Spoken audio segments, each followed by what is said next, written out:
I've put a new homework assignment onto Blackboard. Homework 11 has 3 problems, and all 3 of them are related to hydraulic jumps. So the recorded video lecture from last Friday was on hydraulic jumps, and I'd really encourage you, if you maybe just kind of watched that in a distracted state or maybe haven't watched it yet, there's an important illustration in that recording where I show you how to prepare a momentum depth diagram using a spreadsheet.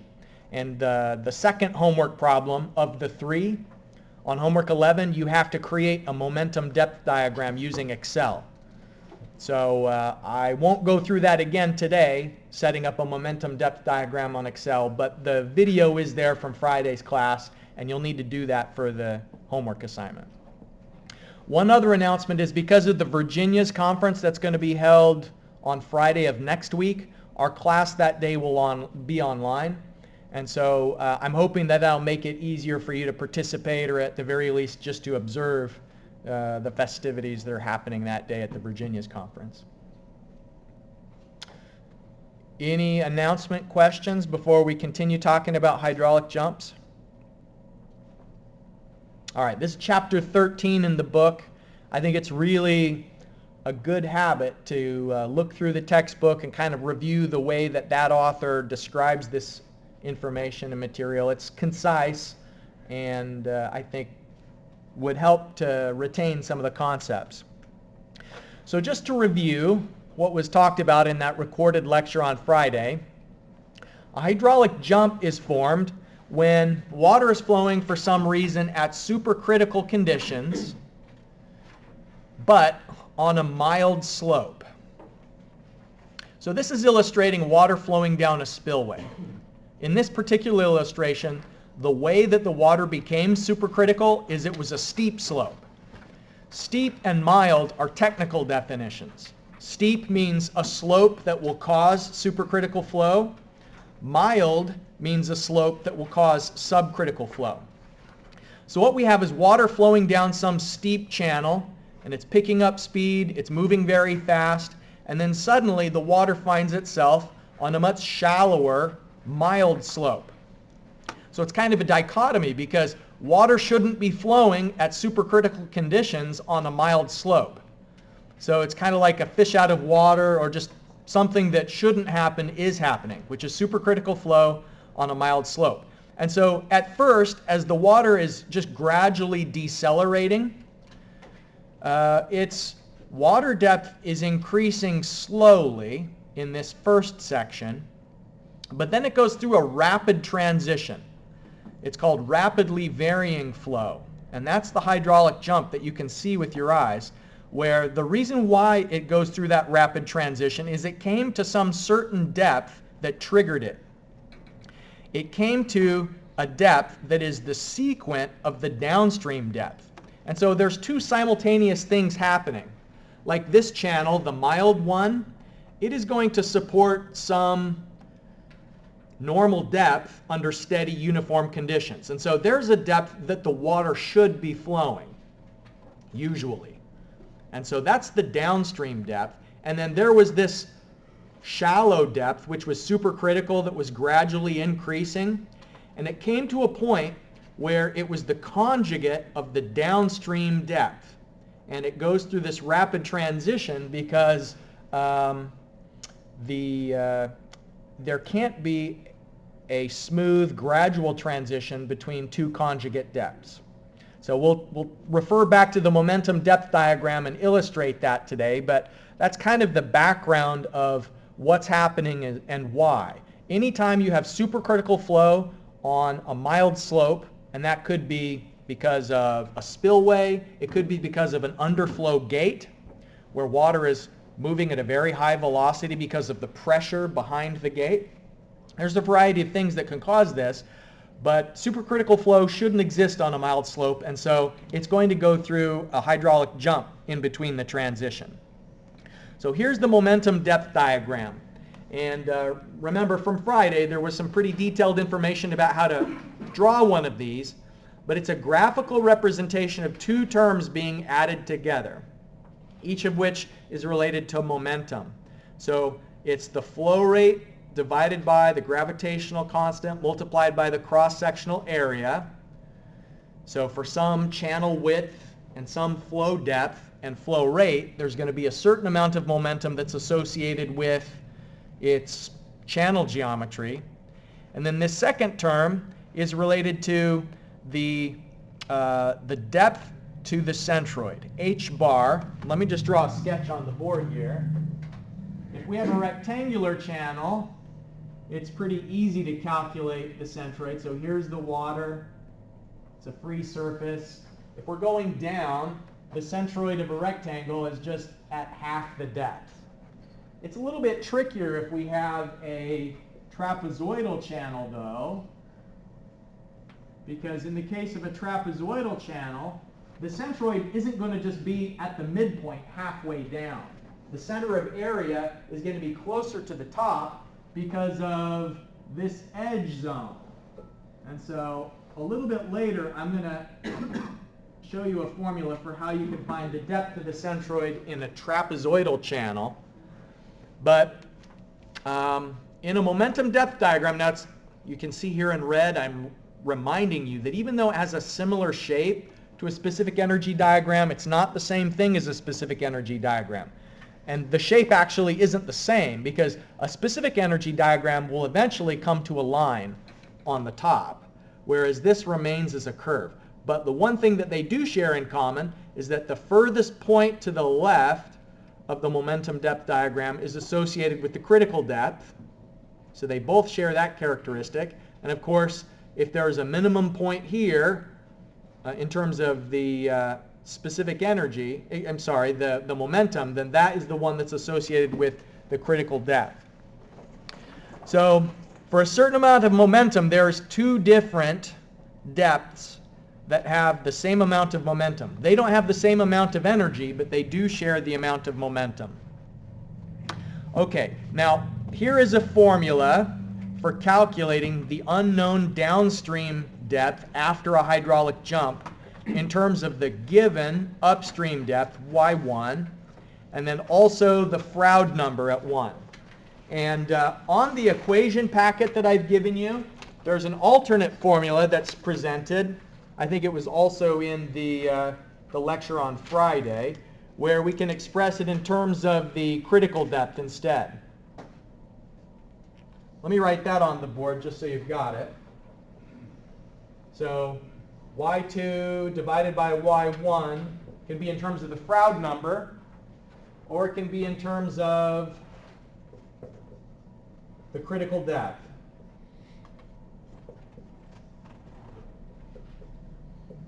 Y sub c divided by y1 to the third power. Okay, so in this example, we know that the channel's rectangular. That makes things easy for us, as always. We know the flow rate and the width of the channel. So we want to find the unknown downstream depth after it goes through the hydraulic jump. And you can use this formula. We're going to solve for y2 where y1 is given. So with algebra, we're just going to move the y1 over to the right-hand side of the equation. So it becomes y2 is y1 divided by 2 and then multiplied by everything inside the parentheses. So here you can do it in terms of the Froude number, or you can calculate the critical depth. But I'm going to pause for a moment. I'd like you to calculate y2, and then what it's asking is, what is the fraction of the initial energy that's lost through the jump?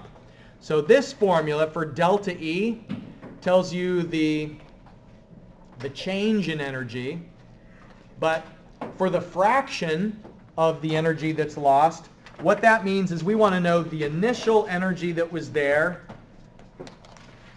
relative to the amount that was lost. So the fraction, let me just open up my notes here.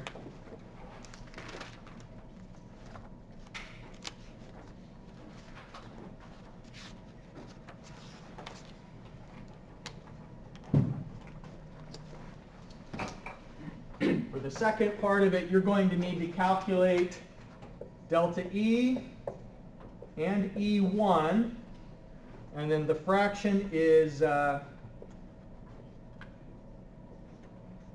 delta E divided by E1. is the fraction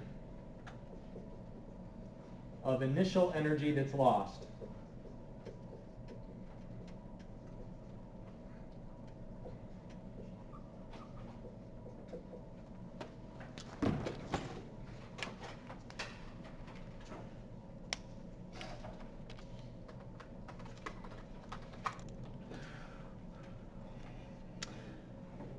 Okay, I solved for y2 using this formula rather than the one in terms of critical depth, but you can use either one and you'll get the same answer. So to do that, I first calculated the Froude number. So the Froude number upstream is 5.238.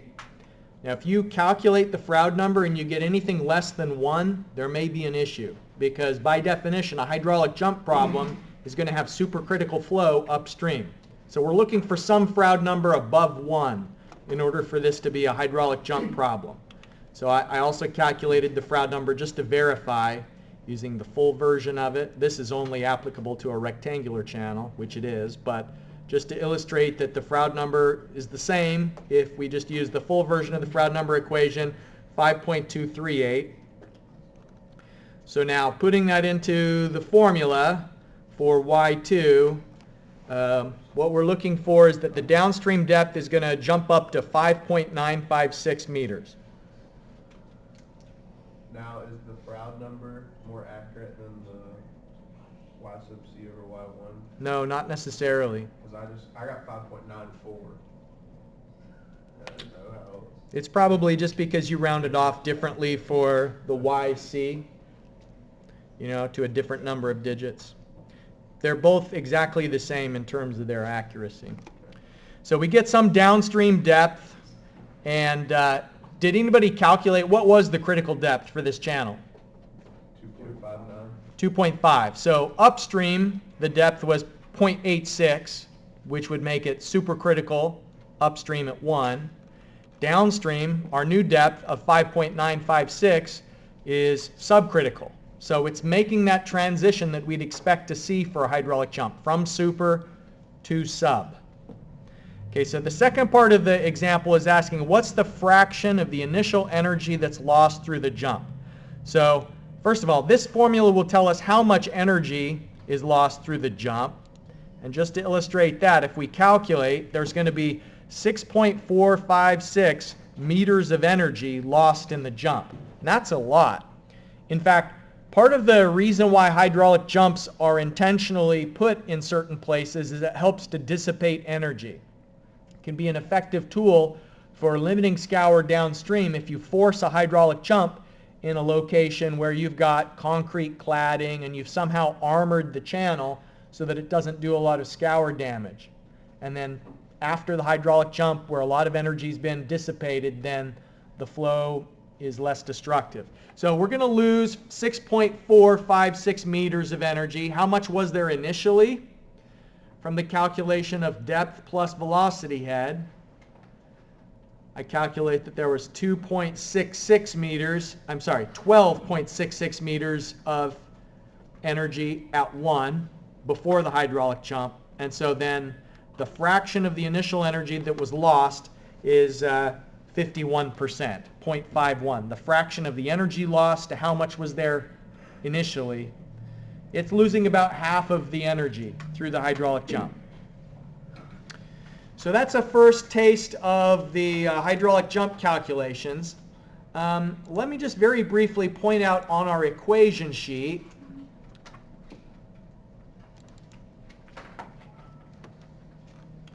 that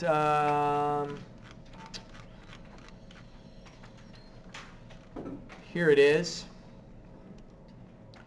So this is the formula that we just used, solving for solving for the downstream depth y2 when you're given y1. That's what we just did. We are solving for y2. But you can also rearrange the equation and find the upstream depth. So if you know the depth after the jump has occurred, then this equation here That doesn't highlight very well, but I think you know which one I mean. If you know y2 and you're solving for y1, then note that the Froude number that you'd use is the downstream Froude number. So instead of the Froude number at location 1, it's the Froude number at location 2. And likewise, when it's a ratio of depths, it's the critical depth relative to the depth at 2. So sometimes the problem will ask you to find the depth before the hydraulic jump. Sometimes it'll ask for the depth after the hydraulic jump. And you've got equations for both of those.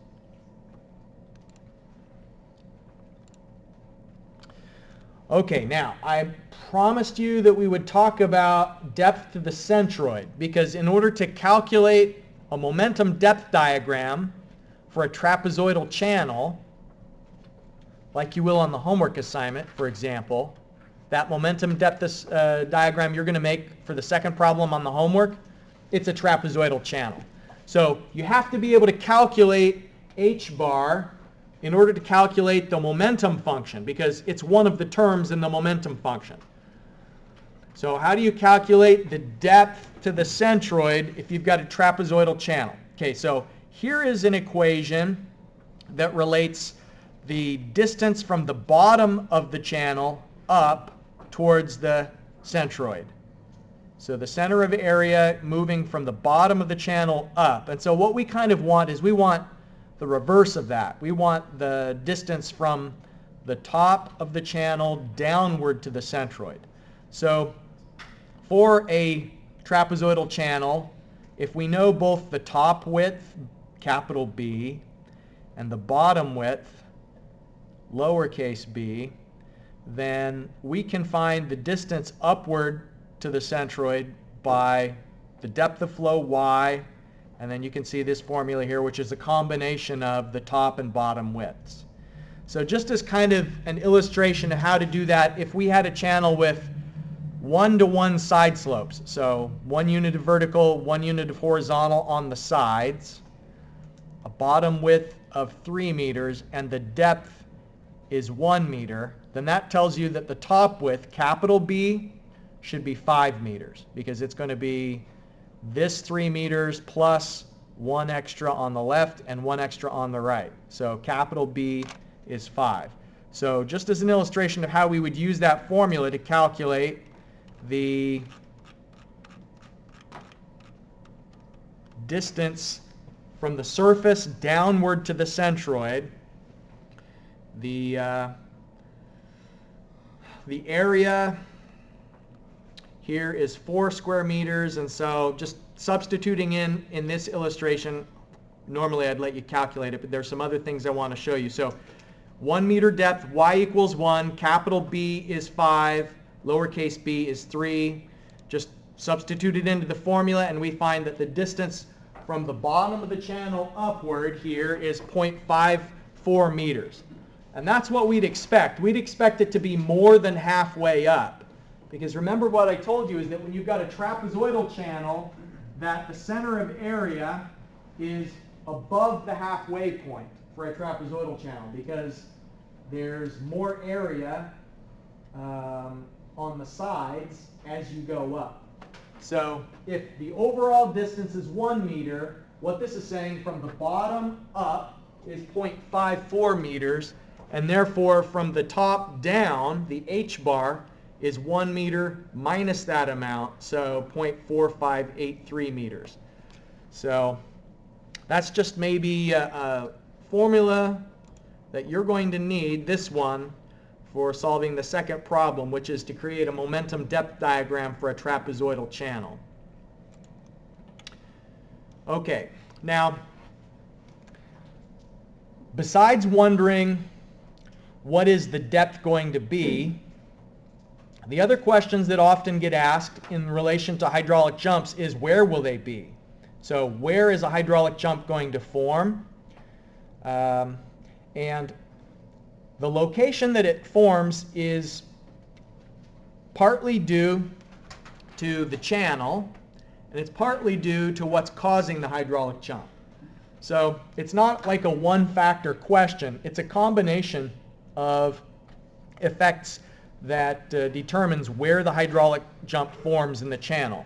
And if you remember that first figure that I showed you, this one, there was this initial period where the flow depth was increasing gradually. And so this is, the jump was running further away from the elevation transition. But in this illustration here, the hydraulic jump is being formed immediately. And they think of that as the ideal case, where as soon as the water was going under some underflow gate, so water's going under a gate, and it's contracting a little bit after the gate, but it reaches its minimum point after what's called a vena contracta. The water still accelerates after emerging from an orifice or an underflow gate, but it reaches some depth, y1, and immediately jumps up to its sequent depth. And I give you here in red the warning that the book switches over the variable definitions, where before we've used y'1 to mean the depth after pooling. In the case of hydraulic jumps, they say y'1 is the depth after a hydraulic jump. That's what our book is using y'1 to describe. Where y2 in this figure just means the normal depth that's determined by the channel. So why this is the ideal case is that there wasn't any period of gradually varying flow. It just immediately went from the upstream sequent depth to the downstream sequent depth, and the downstream sequent depth is equal to the normal depth of the channel. So we can create figures that illustrate the rating curve of the hydraulic jump and the rating curve of the what's called tailwater, meaning the channel downstream. And here's an illustration of that. On the horizontal axis, you put the flow rate, and on the vertical axis, you put the depth. And so these rating curves are showing that, for example, if you had a graph of how deep is the water in the channel and what is the flow rate, you'd solve that using Manning's equation. You know, for a certain flow rate, what is the depth? For a different flow rate, what is the depth? And then you could connect the dots, and that would be the tailwater rating curve, is just solving Manning's equation for a lot of different depths. The hydraulic jump rating curve is a similar thing, where for a certain flow rate, we're trying to find out what would be the downstream depth after that hydraulic jump. So ideally the two would line up. And I don't know why they call it ideal, because there's no value judgment being made here. We don't care if the hydraulic jump is downstream or if it drowns the gate. But I think just in this case what they mean by ideal is that the two curves are on top of each other. Now, what we would see more typically than that would be a downstream hydraulic jump, where there's some period that the water is gradually increasing its depth, and then it goes through the hydraulic jump. So this, where the jump is moving downstream, is probably the case that exists the most often in the real world, where what's causing here the supercritical flow is an underflow gate. So you see this dashed line? That represents the critical depth. So because the gate was forcing the flow to come out from under the gate at a depth less than the critical depth, then the flow is supercritical. But we've got a mild slope here, meaning a slope that can't support supercritical flow, so it goes through a jump. But it can't jump immediately here, just immediately after the gate, because it's not at the sequent of the downstream depth. So here y2, the normal depth for this particular channel, the velocity is too high, so as it moves to the right, the velocity is decreasing, and it finally comes to a point at which it's got the right conditions to meet up with the downstream depth, y2. And so here y'2 is the upstream sequent depth of the downstream normal depth. This is going to take some thinking. You're going to have to maybe go through the book and read it and just kind of think for a minute, like, why did the water gradually increase until it jumped? It all begins with what depth is the water going to be after it achieves normal conditions in this channel, and that's Y2. So if we prepare like a rating curve for that, the tailwater rating curve is below the hydraulic jump rating curve, because for a certain flow rate, the depth of flow in the tailwater is less than the depth of flow for the hydraulic jump. So because the tailwater rating curve is below the jump rating curve, that means that the jump is going to run downstream before the depth finally increases enough to find its sequent. The opposite case from that, when the jump is moving upstream, is when the tailwater normal depth is greater than the hydraulic jump's conjugate depth. So this is a submerged hydraulic jump. The dashed line that you can see, which is below the water, is what the hydraulic jump would be, except for the fact that the channel slope doesn't have enough capacity. So the water isn't moving through the channel fast enough for the hydraulic jump to emerge unobstructed. So the hydraulic jump actually occurs submerged by the downstream water.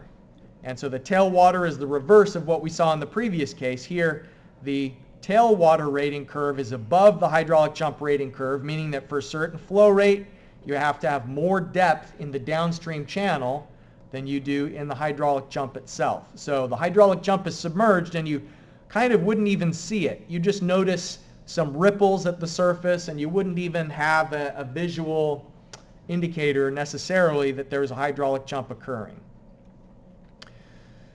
All right, so upstream supercritical, downstream subcritical. Here's the formula we can use to relate the two. Here's a momentum depth diagram. And let's just say that the critical depth in this case is the point that has the minimum momentum. And so that looks like that's about on this graph. So here's 0.6, 0.7.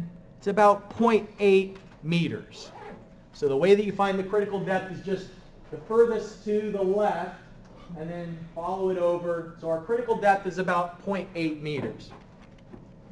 Now if you have an upstream depth of 0.6, so here's 0.6 is your upstream depth. It's going to go through a hydraulic jump to there. So the height of the jump is pretty small. It's the difference between the two.